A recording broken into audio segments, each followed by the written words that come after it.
Oke, Assalamualaikum warahmatullahi wabarakatuh. Selamat pagi teman-teman semuanya. Mohon maaf sebesar-besarnya ya kalau aku baru bikin video di hari Senin ini. Ya, oke, langsung next aja ke materi. Jadi aku di sini mau bahas tentang chapter 5 karena kemarin katanya banyak yang masih belum paham terkait dengan chapter 5. Ya, aku mau coba jelasin lagi dan nanti coba latihan soal dan penugasan. Oke, maaf ya ini agak lemot. Nah, jadi di chapter 5 ini akan membahas tentang perusahaan dagang kan. Beda dengan perusahaan jasa yang kemarin, perusahaan dagang di sini itu seperti contohnya ada toko retail atau grosiran gitu. Jadi kamu tuh membeli kemudian langsung menjual. Jadi bukan diproses, kali proses nanti bakal masuk ke manufaktur seperti yang pada bab 10, bab 11 dan bab 12. Di sini cuma sekedar kalian beli dan kalian jual. Nah, flow-nya kayak gini. Beginning inventory ditambah cost of good purchase, apa yang dibeli, barang-barang apa yang dibeli, jadilah cost of good available for sale, yang siap untuk dijual. Kemudian barang-barang yang dijual jadi cost of goods sold, dan nanti ada ending inventory. Seperti itu. Ya, semoga dapat dipahami ya teman-teman. Kemudian di sini ada dua pencatatan yaitu perpetual dan juga periodic system. Nah, perpetual sendiri itu apa? Perpetual sendiri itu adalah seperti ada pada keterangan di sini, jadi dia tuh mencatat setiap transaksi inventory. Jadi inventory-nya itu selalu dicatat up to date.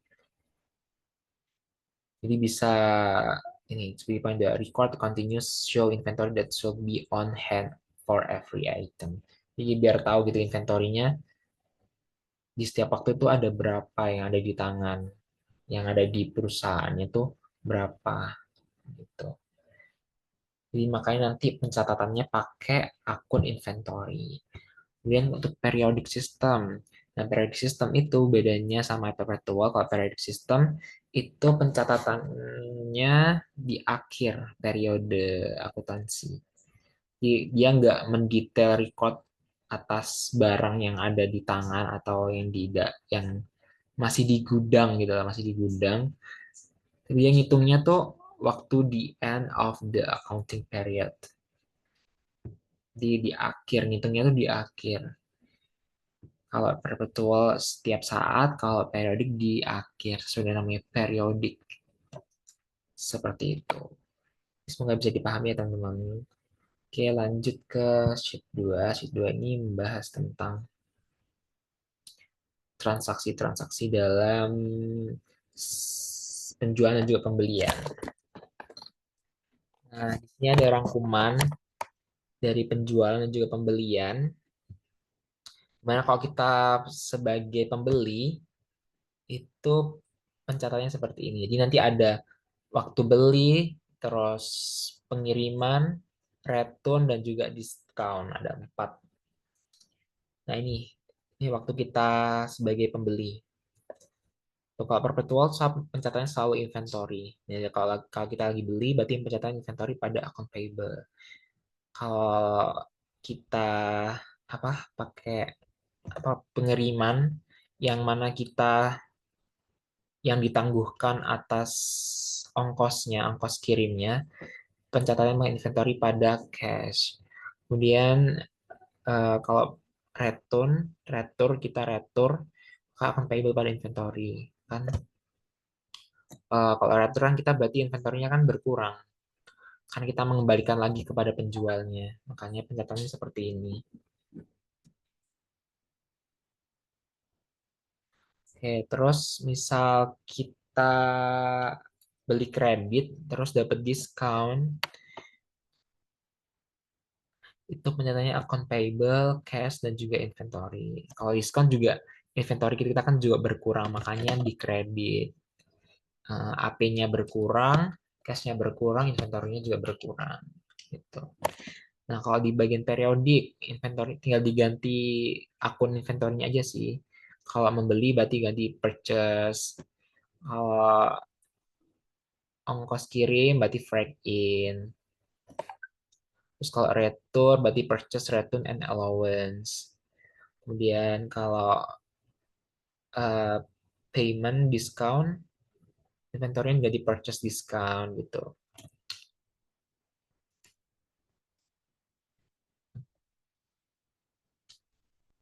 Nah, ini kalau kita sebagai penjual. Nah, kalau kita sebagai penjual dalam perpetual itu nanti pencatatan dua, terkecuali di bagian diskon. Ya, aku nggak tahu ya. Harusnya sih tetap dua ya, tapi di buku tuh cuma satu aja. Because of goods sold-nya tuh nggak dimasukin. Padahal purchase discount, sales discount juga mempengaruhi COGS. Tapi aku nggak tahu juga sih. Kenapa aku nggak double. Tapi kita ikutin aturan buku aja ya. Nah, ini ketika kita menjual.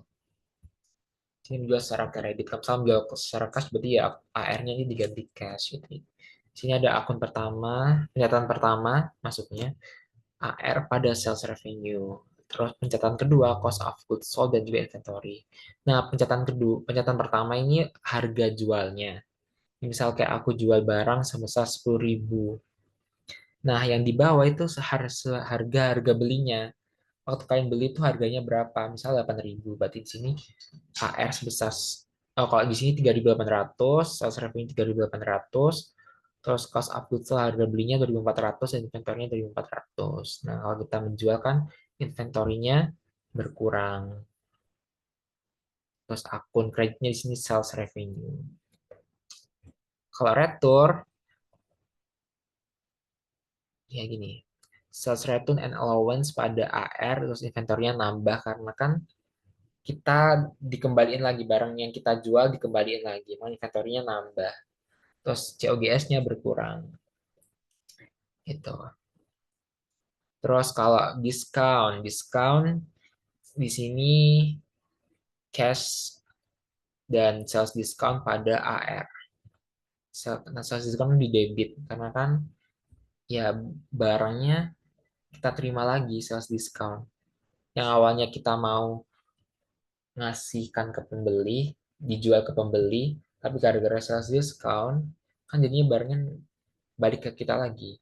Karena yang diterima pembeli berkurang barangnya. Gitu. Paham nggak ya?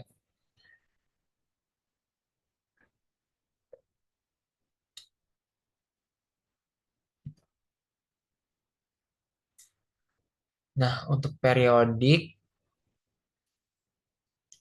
di sini cuma pencatatannya cuma satu aja. Satu pencatatan doang yang di atas akun receivable pada sales revenue. Terus sales return and allowance pada AR. Oh, sales discount sama. Pakai akun sales discount dan juga AR. Seperti itu. Seharusnya ini ada ini ya, apa, buat ongkos. Kalau ongkos kirim nanti antara perpetual dan periodik sama ya. Freight. Aduh, lemot. Lemot guys, kayak tulis aja freight. Freight cost pada AP atau cash. Frag cost, frag out, frag out. Kalau ini kan frag in. Kalau kita sebagai pembeli frag out. Nanti sama antara virtual dan juga periodik sama. Frag out.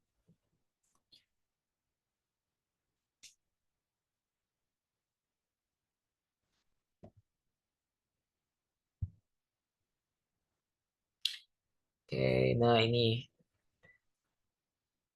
untuk ongkos kirim tuh ada dua macam. FEB shipping point dan juga FOB destination. FOB shipping point itu buyer yang bayar. Buyer pays freight cost. Terus kalau destination berarti sellernya yang bayar. Pakai teori balik. Seller as berarti kebalikan dari shipping point. Shipping point berarti buyer. Seller buat destination. Gitu.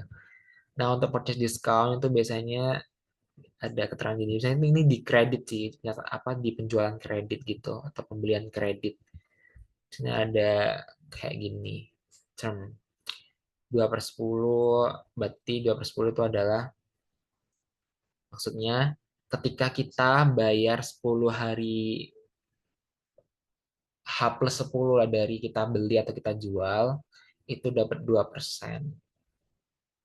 dalam periode 1 bulan kredit, masa kredit. Jadi masa kreditnya tuh 30 hari atau 1 bulan.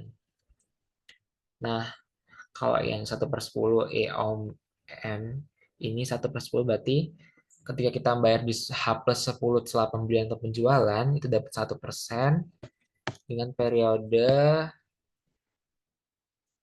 periode kreditnya itu end of month atau di akhir bulan. Ya meskipun kalian beli tanggal 15 itu tetap masa kreditnya tuh EOM.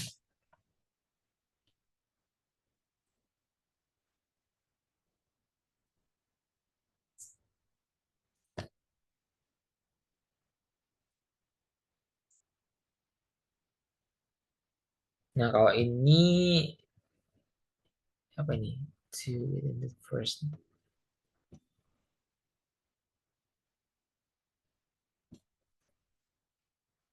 Ini sama sih kayak ini. Kan tuh nanti ya sesuai sama jumlahnya. Kalau misal 3 ya 3%, 4 ya 4% gitu. Nah, ini untuk akun penutupnya, closing entries-nya. Sama sih kayak yang di bab-bab sebelumnya, closing entry, bab 4 ya.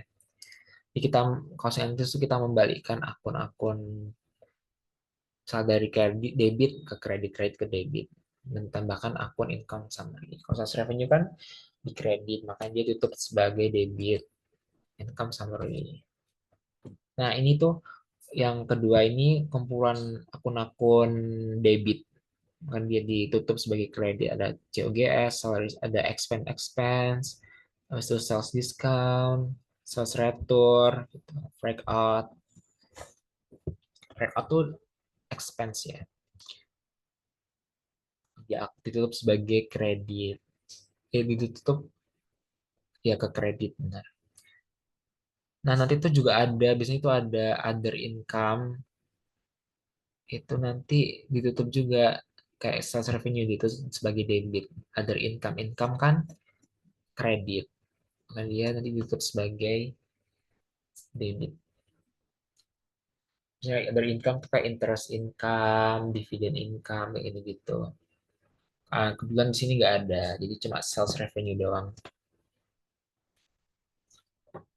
Seperti biasa, income summary pada return earning, jadi total dari pengurangan ini 30.000.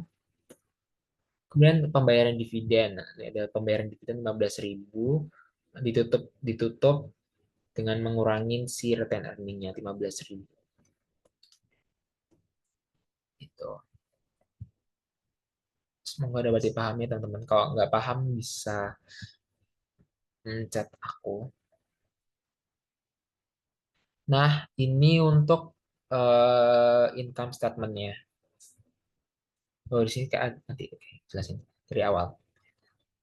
Oke, yang di sebelah atas di sini biasanya sampai net sales dan juga gross profit. Ini net sales tuh ini net sales. Ini kayak laba penjualannya. Laba penjualannya itu berapa? Bener kayak laba penjual waktu itu kan jual doang gitu. Itu berapa? Jadilah net sales. Kan sini ada sales revenue pas 80, terus dikurangin sales rate, sales discount 20. Jadilah penjualan kalian tuh 460. Terus untuk laba kotornya, gross profit 14 itu itu dari hasil net sales dikurangin COGS. COGS itu barang-barang yang terjual dengan harga beli. Nah, ini kan harga jual. Sales revenue kan harga jual. Nah, COGS ini kan pakai harga beli. Jadi kayak laba kotor dari penjualan tuh berapa sih itu 144. Di pengurangan net sales dan juga COGS. Nah, dari laba kotor 144 dikurangin lagi nih sama expense-expense yang ada, operating expense. Jadilah income for operation itu ada 30.000. Nah, tapi bisa di bawah tuh ada tambahan lagi nih, other income and expense. Nah, Nah, income di sini kan contohnya interest revenue, gain on sale of equipment, keuntungan atas penjualan equipment. Nah, kalau expense-nya contohnya ini, loss from vandalism, apa nggak tahu ya, apa ini maksudnya? Casually loss on vandalism.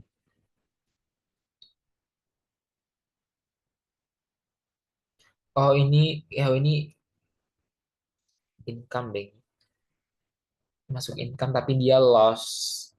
Vandalism tuh income. Kalau expense-nya tuh ini, interest expense. Jadi ini bakal nambah. Nah, ini nambah 3.400. Terus expense-nya mengurangi 1.800. Sehingga total net income-nya ada 31.600. Seperti itu. Nah, ini tuh untuk income statement pada perpetual aja. Nah, ini macam-macam other income and expense. Ada interest revenue, dividend revenue, rent revenue, gain, dan juga loss. Ini loss berarti nanti mengurangi. Kalau kalau gain nanti menambah, kalau loss mengurangi. Cash flow loss, other expense. Lah, ini masuk ke expense. Ini aneh banget deh. Coba bentar ya, aku coba translate dulu. Casually loss from vandalism. Vandalism.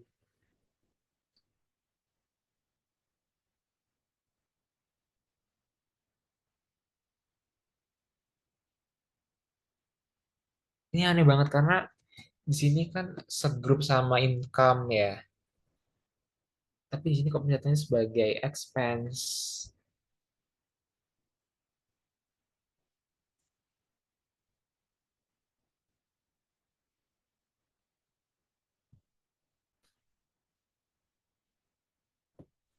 Sebentar guys.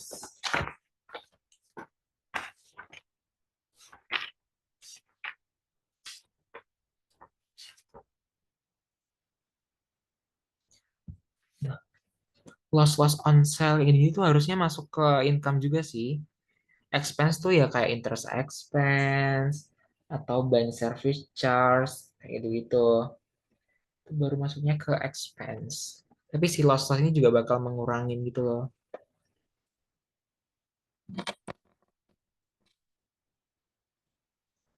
Ini nanti bakal kalian satuin aja sih other income and expense. Jadi kayak ya udah satuin aja akun-akunnya interest revenue, antara interest expense gitu. Satuin aja. Nanti kalau misal expense ya mengurangin, kalau loss mengurangin, kalau income menambah gitu. Aku coba tanya Bu Ani deh. Harusnya ya ini masuk ke dalam income sih, tapi dia loss gitu. Kayak mengurangin. Tapi ya sama aja. Nah, untuk pencatatan periodik tuh kayak gini. Karena kan di periodik kalian nggak bakal tahu kan COGS-nya di setiap waktu itu berapa, inventory di setiap waktu itu berapa. Makanya, nah kalau di perpetual kan langsung di COGS sebesar ini. Karena kita kan udah tahu secara actual tuh berapa, up to date-nya tuh berapa. Kalau di periodik tuh kita nggak tahu. Kita harus pencatatan dulu untuk COGS tersendiri. Pencatatan COGS tersendiri. Nah, untuk menghitung COGS-nya, itu kan inventory di awal buku, di awal periode, pada Januari tanggal 1 sebesar 36.000. Terus kita beli sebesar 325, dikurangi dengan purchase return dan juga purchase discount, diperoleh net purchase sebesar 307.800. Kemudian ditambah freight in. Kalau kita pakai FOB, FOB buyer berarti shipping point. Pakai FOB shipping point, ini bakal menambah penjualan kita. Di cost of good purchase-nya 320, ini ditambah.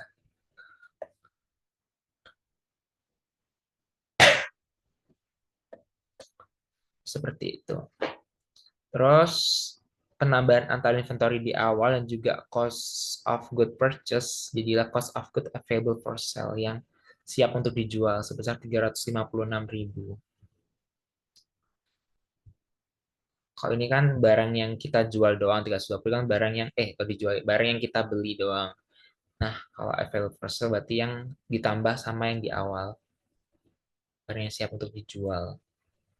Nah, pada 31 Desember atau tutup buku, tutup periode, itu inventorinya tersisa 40.000 doang. Yang ada di gudang itu 40.000 doang. Berarti yang terjual atau cost of goods sold-nya sebesar 316.000. Seperti itu. Yang dimasukin ke gini. Kalau perpetual kan nggak perlu nyatet kayak gini. Kalau periodik perlu buat nyatet pencatatan cost of goods sold tersendiri. Gitu.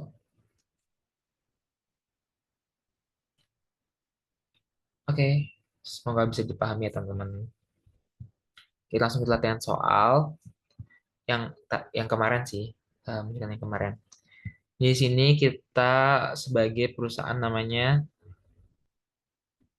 Olaf ya, Olaf. Olaf. Oke, jadi kalau ngerjain soal tuh ingat-ingat Olaf tuh sebagai penjual atau sebagai pembeli gitu, karena pasti bakal mengecoh banget di situ. Nah, di sini ada keterangan purchase merchandise on account from Dakota Supplies. Berarti si Olaf beli dari Dakota sebesar 6.900 on credit. Nah, pencatatannya inventory pada AP sebesar 6.900.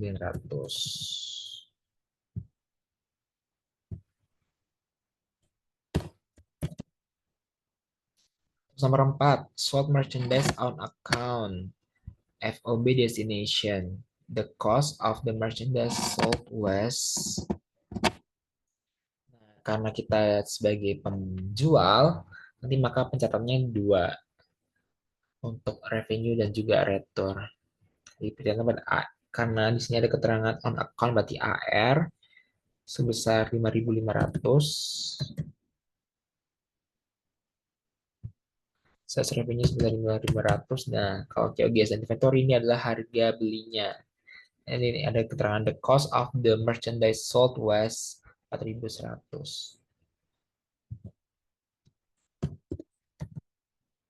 Nah, bisa keterangannya itu the cost of gitu misalnya. Keterangan dari harga belinya. Terus tanggal 5 paid 240 euro break on April for sale. Karena kan ini FBB destination. FBB destination kan kita penjual yang apa bayar ongkos kirimnya, makanya kita bayar dan pencatatan sebagai freight out sebesar 240 pada cash. BS secara cash. Oke, next nomor 6. Menerima menerima kredit from Dakota for merchandise retur 500. Jadi kita tadi beli ke Dakota, kita retur, makanya AP-nya berkurang, inventory juga berkurang.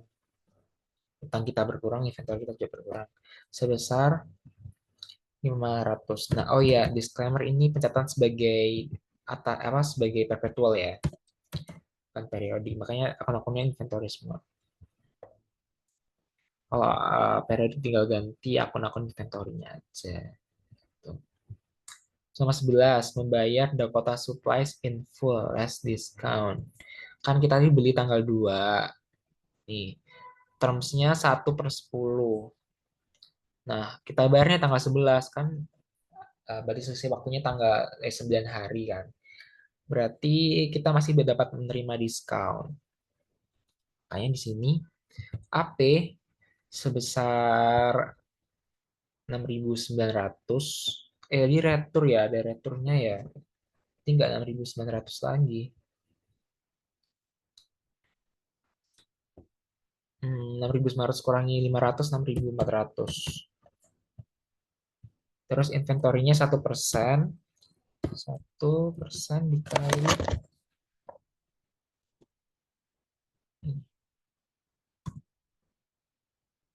64.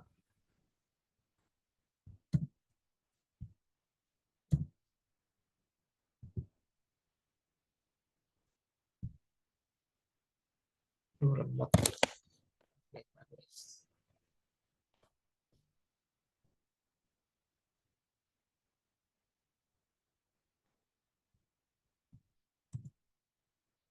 Nah, ini. Pada cash, kita beres cash. Kita tanggal 13 itu menerima collection info less discount from customer bill on April. Kita menerima duit nih dari penjualan tanggal 4. Tanggal 4 di sini termsnya 1/10 sama. Jadi masih dalam periode diskon ya kan. Ini dia bayar tanggal 13 dan kita jualnya waktu tanggal 4, berarti masih 9 hari. Kurang dari 10 hari, jadi makanya masih dari dalam periode diskon. Oke, kita ke air dulu. Airnya utuh ya. Ini tadi ada retur nggak? Nggak ada ya? Oke, nggak ada retur. Berarti airnya masih full sebesar 5.500. Terus hasil diskonnya 1% kali 5.500. 5 sama dengan ini dikurangin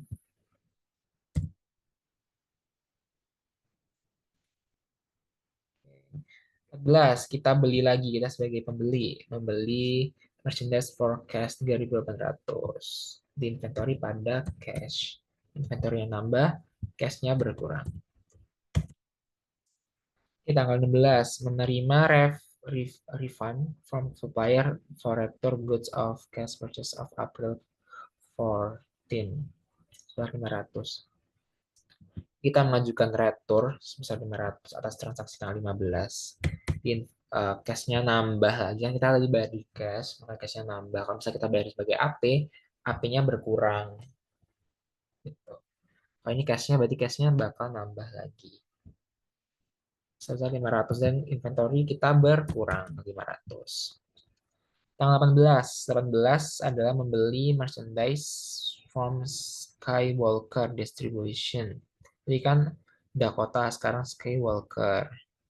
Sekarang 4.500. FOB shipping point. Shipping point berarti buyer yang bayar. Atau kita. Allah kan kita membeli, berarti kita yang bakal membayar si apa namanya si ongkos kirimnya. 18 berarti di sini 4.500, inventory yang nambah, AP-nya nambah. Jadi kalian nyatetnya lengkap ya, AP berarti account payable, AR, account receivable, COGS, cost of goods sold. Oke, terus nomor 20, tanggal 30, paid freight on April 18 purchase 100. Jadi freight on-nya sebesar, freight cost-nya sebesar 100. Karena ini sebagai perpetual, maka pencatatannya yaitu inventory pada cash. Kalau periodik berarti freight in pada cash.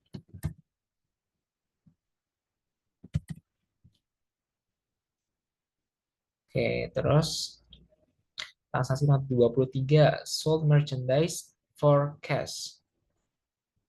Sold merchandise for cash itu 6.400. Sold had a cost besar 5.120.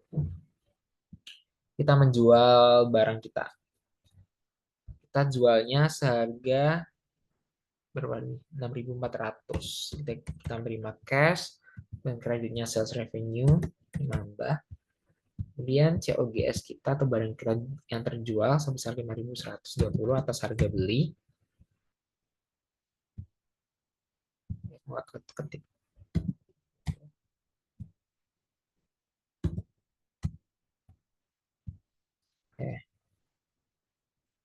Tanggal 26 membeli lagi, kita membeli lagi cash sebesar 2.300, berarti inventory-nya nambah dan juga kasnya berkurang 2.300. Kemudian 27, paid Skywalker disebut in full less discount, paid to membayar Skywalker. yang kita beli tadi di tanggal berapa ya? Skywalker itu tanggal 18. Termnya 200, 2 per 10. 18 ke 27 bagi masih 9 hari. Berarti masih dalam periode diskon. HP-nya ini full. Kan kita nggak ada retur ya. Ada retur nggak ya? Nggak ada. Oke, nggak ada retur. Berarti HP-nya full. Berapa lagi? 4.500. Punya diskonnya 2%. 2% kali 4.500. Nah, nggak dikurangin. Nah, kalau perpetual pakai inventory gitu. Tapi kalau sales discount nanti sama antara perpetual dan juga inventory pakai sales discount.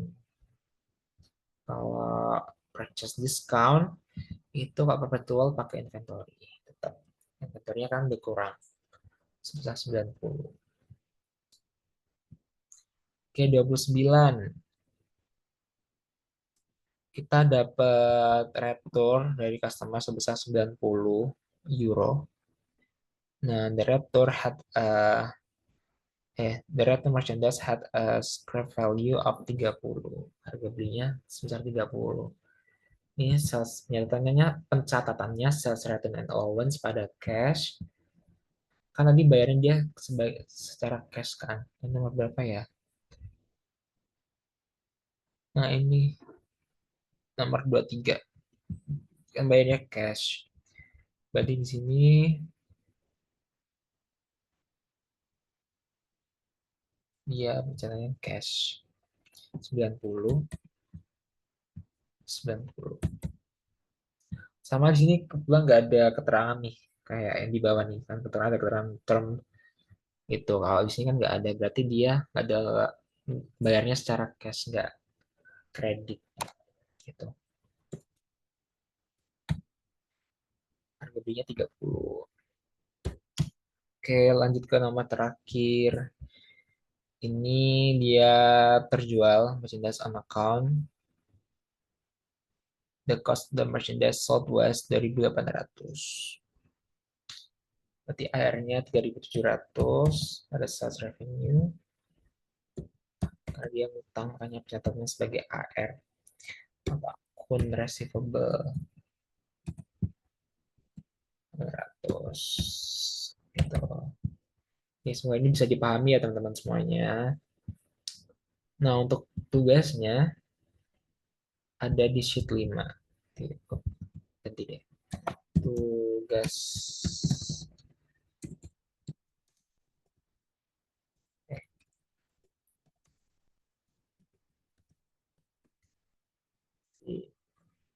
Oke, tugasnya ini kemudian dicatat sebagai dua ya, perpetual dan periodik. Aduh, keberatan nggak ya? Semoga nggak keberatan ya. Kalau keberatan nanti ngomong ya. Salah mas satu aja apa gimana? Kayak dua ya, ada yang perpetual dan juga periodik. Dengan transaksi di bawah ini, di layar ini. Gitu. Itu aja teman-teman buat pertemuan ke-8 kita pada pagi hari ini. Semoga teman-teman bisa menangkap apa yang aku sampaikan dan bisa mengerjakan dengan benar semuanya. Nanti dikumpulinnya di Drive, nanti aku bikin Drive dan kumpulin di situ. Bisa pakai Excel atau tulis tangan. Tulis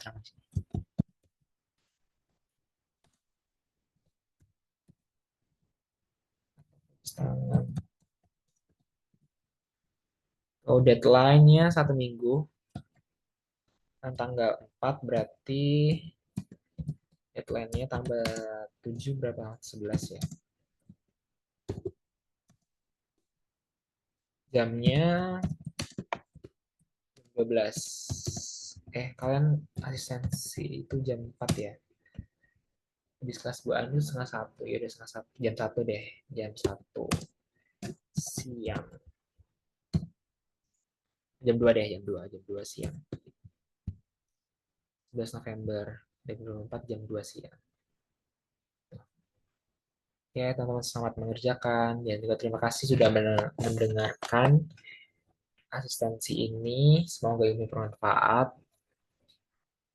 Kalau kalian dapat ujian atau kuis nilainya selalu bagus, dapat terus lulus dari aplikasi pengantar ini dapat nilai A plus. Amin. Oke, itu aja yang bisa aku sampaikan. Wassalamualaikum warahmatullahi wabarakatuh. Terima kasih dan semangat teman-teman semuanya.